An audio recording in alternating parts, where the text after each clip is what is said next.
आज हमारे साथ मुजफ्फरनगर में चर्चा में हैं सुमित मलिक साहब, जो छात्र नेता रह चुके हैं और लगातार इनका जो मकसद है सिर्फ बुराइयों को उजागर करना और सच्चाई से प्रशासन और शासन को रूबरू कराना। आज क्या है नया मुद्दा, बात करते हैं सुमित मलिक से।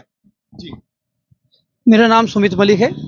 मैं एक छोटा सा किसान हूँ, आरटीआई कार्य करता हूँ, सोशल वर्किंग करता हूँ। अपने जितना भी मेरे से सक्षम हो सकता है मैं उसके माध्यम से कि ताकि प्रशासन को अवगत कराता रहूँ कि किस योजना के अंदर घोटाला है और धरातल पे कहाँ चीज़ें गलत हो रही है, उसको कैसे उस चीज़ को समाज को सुधारा जा सके और कैसे ये चीज़ें बैन हो।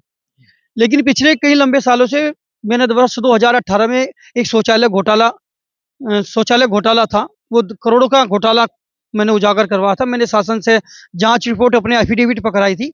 तो करोड़ों घोटाले में अब तक 23 लाख की रिकवरी मात्र हो पाई है। 1 करोड़ 15 लाख की रिकवरी और होनी थी। और वर्तमान जिला अधिकारी महोदय को मैंने जांच के आदेश करवाए थे कि सर इसकी रिकवरी रुकी हुई है, सरकार का राजस्व का जो नुकसान हो रहा है उसकी भरपाई होनी चाहिए, क्योंकि सरकार का पैसा बड़ा कीमती होता है, लोगों के टैक्स की योजना निकलती है, वो वापिस होना चाहिए। तो सर के द्वारा तत्काल प्रभाव से एकदम जारी लेटर किया गया था, रिकवरी होनी चाहिए। तो डीपीआरओ साहब ने पिछला 1.5 महीना बीत चुका, सवा महीना हो ही चुका, अब तक का वो रिकवरी नहीं शुरू करी गई। और रोज ये कहा जाता है कि कल शुरू हो जाएगी, परसों शुरू हो जाएगी। जब मैंने पूछा क्यों नहीं होगी, तो उनका कहना है कि सरकारी खत्ता ही नहीं मिल रहा कि इससे हम पैसा लें। ये बड़े दुर्भाग्य की बात है कि जनपद मुजफ्फरनगर नहीं, पूरे पश्चिम उत्तर प्रदेश में, पूरे उत्तर प्रदेश की बात कि जहां माननीय मुख्यमंत्री भ्रष्टाचार की बात करते हैं कि भ्रष्टाचार करने वाले अधिकारी को भी बख्शा नहीं जाएगा, कर्मचारी तो बहुत की दो, बड़े बड़े स्तर पर कोई नहीं बख्शा जाएगा। आज गवर्नमेंट अपनी रिकवरी लेने से डर रही। ये समझ में नहीं आ रहा कि कौन इतने बड़े माफिया हैं जो घोटाला कर रहे हैं, कौन वे अधिकारी हैं जो ये घोटाला करवाने में तैयार थे और आज वे रिकवरी लेते क्यों डर रहे। लेकिन मलिक साहब ना कोई लेने के लिए तैयार है ना कोई देने के लिए तैयार है। ऐसे भ्रष्टाचारों पर उजागर करने का जो कार्य आप कर रहे हैं, क्या आपके अंदर डर भय नहीं है? देखो, डरता तो मैं किसी के बाप से नहीं, न मैं डरा करता, लेकिन आज की स्थिति में इतना बुरा हाल हो गया कि लोग मेरे घर पे जाकर धमकी देने लगे, मुझे फोन पर धमकी देने लगे। कई मुकदमे, कई मेरी पेंडिंग एप्लीकेशन पड़ी, पुलिस मदद करने को तैयार नहीं रहती। लखनऊ तक का शिकार डीजीपी साहब के भी ट्यूटर करना पड़ा, तब तो जाकर पुलिस मेरे घर मेरे गंडे गिरवाने गई। ये स्थिति पैदा होगी। आज ये स्थिति पैदा होगी, मेरे घर में मेरे बच्चे, मेरे परिवार को उन्हें खतरा है।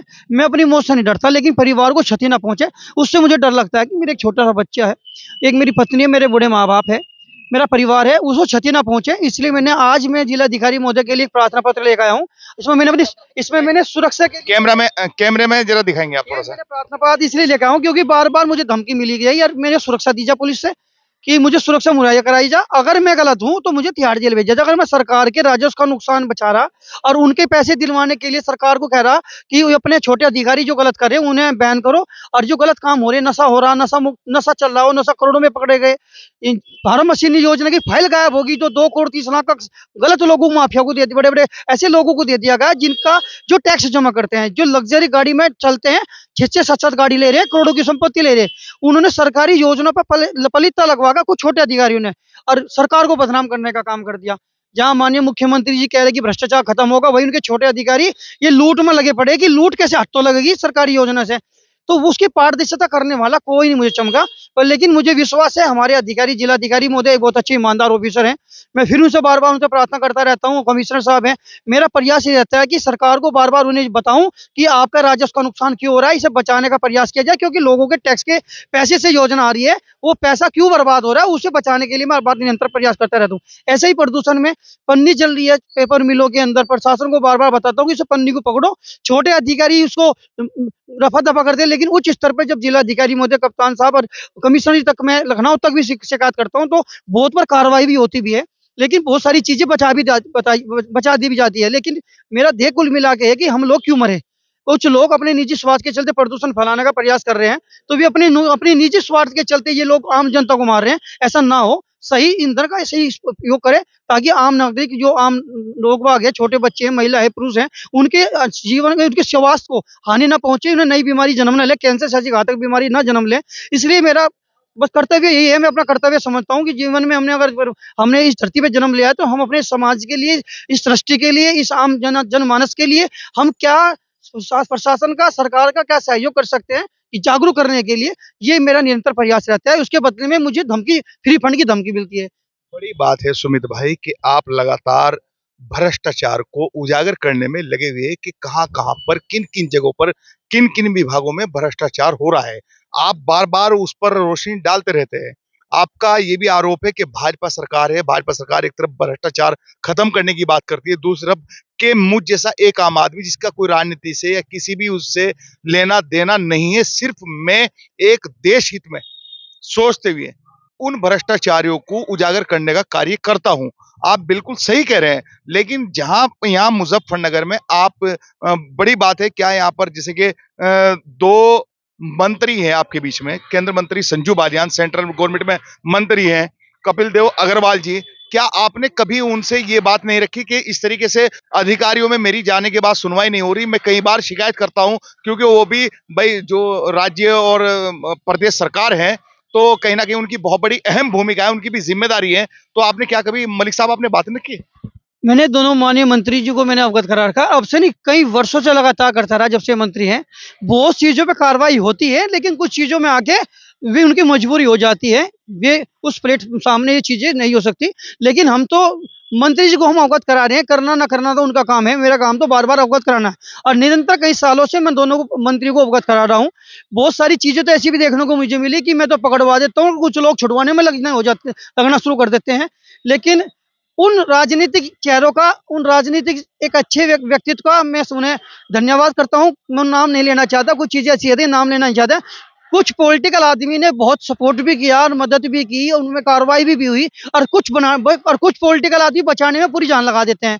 मैं ये कहता हूँ कि आप कुछ अपनी वोटों के चक्कर में इस धरती पे जो समाज में हमारी जिले में जनपद में हो रहा है, उस गंदगी को खत्म करवाने में मेरा सहयोग करे, सरकार का सहयोग करे, ताकि इस समाज को एक अच्छी दिशा, एक अच्छी शिक्षा, अच्छे लोग नशे से दूर हो। इन चीज़ों से हम लोग सबको जागरूक कर सकें। मेरी उनसे भी यही अपेक्षा है कि आप उन लोगों गंदे लोगों से बचें, जो आपसे सिफ़ारिश करवाने के लिए तत्पर लगे रहते हैं। कुछ वोटों के लिए, सारे आम जनमानस के लिए गंदगी में जो चीज़ें हो रही है, जो मर रहे हैं, उन्हें कैसे बचाया जाए, ये ज़्यादा बड़ा महत्वपूर्ण होना चाहिए। लेकिन मैं उनसे ज़्यादा अपेक्षा अधिकारी से करता हूँ, जिसका कार्य सिर्फ़ सरकार ने इन्हें इसलिए ही यहाँ भेज रखा कि आपको सिस्टम को बनाना है, आपको लॉ एंड ऑर्डर फॉलो कराना है, क्राइम को खत्म करना है, बदमाश को खत्म करना है।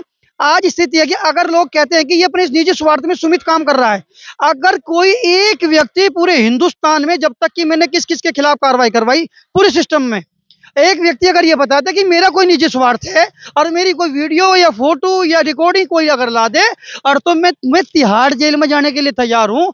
पर लेकिन फर्जी एलिगेशन लगा कर ये सोचता हूँ कि तुमने निजी स्वार्थ के लिए शिकायत करता है। मैं किसी विशेष एक व्यक्ति की शिकायत नहीं करता, मैं पूरे जनपद में गंदगी कहाँ फैली हुई है, उस पूरे जनपद की शिकायत करने में वो इंटरेस्ट रखता हूँ। आज ये अभी आपने गन्ने का प्रकरण देखा होगा, गन्ने के प्रकरण में कई मौत हो चुकी, नौजवान बच्चे मर चुके, जिनका एक-एक बेटा था। बड़े-बड़े ट्रोले चल रहे हैं, बड़े-बड़े माफिया हो गए, और सरकार की गाइडलाइन है कि कोई ट्रोला नहीं चलेगा, क्योंकि वो गवर्नमेंट को टैक्स नहीं देता। कहीं जब मौत हो चुकी तो आज प्रशासन जागना शुरू हुआ। मेरे द्वारा पश्चिम उत्तर प्रदेश के परिवहन आयुक्त, माननीय मुख्यमंत्री को, राज्यपाल को, सबको मैंने प्रार्थना पत्र दिया, कमिश्नर साहब को, डीएम साहब को। अब उन्होंने लेटर जारी किया कि कोई भी इल्लीगल वाहन जो गलत चल रहा है, ओवरलोड 300-400 क्विंटल ले जा रहा है, जो ओवरलोड ले जा रहा है, ट्रक हो, ट्रोला कोई भी हो, उस पर प्रतिबंध सरकार का काम लगाना है, ना कि मेरा काम है। मेरा काम है सरकार को बताना कि इस चीज़ से घटनाएँ हो रही है, उस पे अंकुश लगाना, रोकथाम करना सरकार का काम है। उसके बदले में मुझे क्या मिलती है? धमकियाँ। उसमें मुझे मुझे मारने की धमकियाँ, मेरे परिवार को मुझे परेशानी झेलना। अच्छा जी, परिवार की नींद हराम होना, उनकी नींद चली गई, मुझे तो कोई फ़र्क नहीं पड़ता। मेरी ज़िंदगी 4 दिन की हो, 1 दिन को, मुझे कुछ फ़र्क नहीं पड़ता। अभी मर जाए तो 1 घंटे में मर जाऊँ, कोई टेंशन नहीं। मैं समाज के लिए मर रहा हूँ, मर जाऊँगा, कोई दिक्कत नहीं। लेकिन मेरे परिवार को जो क्षति पहुँचेगी मेरी, उसका खामियाज़ा कौन भुगता? वही भुगतेंगे ना। पर उसके बदले हमें क्या मिला? सरकार से क्या अपेक्षा है, हमें क्या मिला? वीआईपी लोगों को 1000 पुलिस वाले यहाँ फ्री में मिले हुए हैं। अगर मैं जाँच करवाने में शुरू करवा दी, तो आधे पुलिस वालों की जो इन्होंने फर्जी तरीके से ले रखे ना, फ्री में गनर ले रखे, तो ये सरकार का नुकसान नहीं हो रहा? कुछ लोगों तो ऐशो आराम के लिए वीआईपी गनर मिले हुए हैं। मैं चाहता हूँ कि सरकार पहले जाँच करे, एक उच्च अधिकारी की कमेटी बनाई जाए और उसमें ईमानदार ऑफिसर हो और जाँच करे कि वास्तविक में मेरी जान को खतरा है या नहीं है। अगर पारदर्शिता में ये आता है कि मेरी जान को खतरा है, तो मुझे नियम अनुसार सरकार के द्वारा जो मुझे पुलिस मुहैया कराई जाए, ताकि मुझे मेरी जीवन की, जो मेरे परिवार को क्षति हो सकती है, उससे बचा जा सके। सच्चाई को उठाने वाले को हमेशा जान का भी और परिवार का भी खतरा बना रहता है। यही आपने 2-4 दिन पहले देखा होगा, राजस्थान में इतनी बड़ी घटना हो गई कि जिसका किसी ने कयास भी नहीं लगाया था कि इतनी बड़ी घटना हो जाएगी। लेकिन आपका जो आकलन है, आपकी जो सोच है कि आपको ऐसा लग रहा है, और दूसरी बात ये कोई बड़ी बात नहीं है। अगर आप सच्चाई पर से जो झूठ का पर्दा पड़ा हुआ है उसको उठाने की कोशिश करोगे, तो कहीं न कहीं जो लोग उसमें इन्वॉल्व है, जिनका इन्वॉल्वमेंट चल रहा है, वो लोग कहीं न कहीं आपसे प्यार मोहब्बत तो नहीं करेंगे। ये तो बिल्कुल आपसे ही बात है कि मतलब कहीं न कहीं आपसे दुश्मनी ही बढ़ेगी।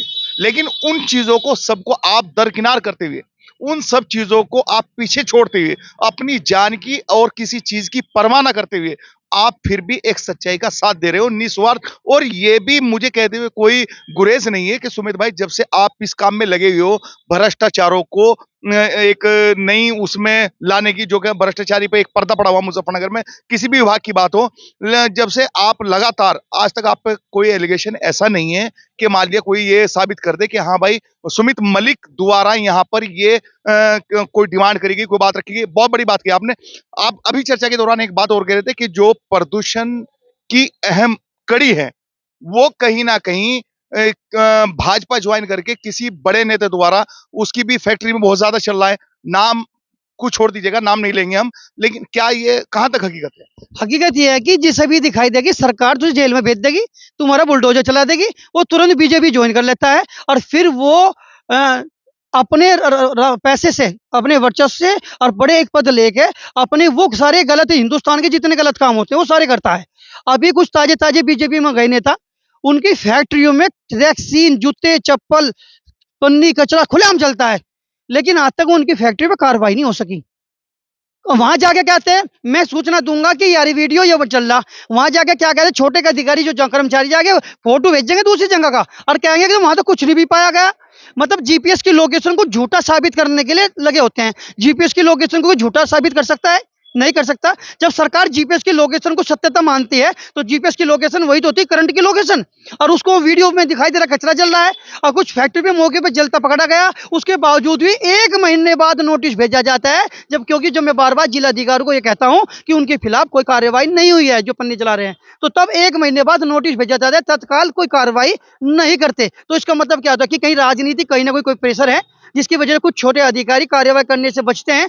तो यही है कि मैं कब कुछ भी हो, कोई मेरी जान ले ले, गोली मार दे, मैं डरता नहीं। मैं सत्यता की हमेशा जीवन भर बार ये उठाता रहूंगा कि जितने क्राइम कैपिटल, कितने गलत कार्य हो रहे हैं, नशा हो रहा है, प्रदूषण फैल रहा है, गलत हॉस्पिटल चल रहे हैं, गलत चीजें हो रही है, उन्हें कैसे रोका जाए मैं बार बार अवगत कराता रहूंगा जब तक मेरी सांस है, जब तक मैं किसी भी सूरत में पीछे हटने वाला नहीं हूँ, चाहे मेरी जान चली जाओ।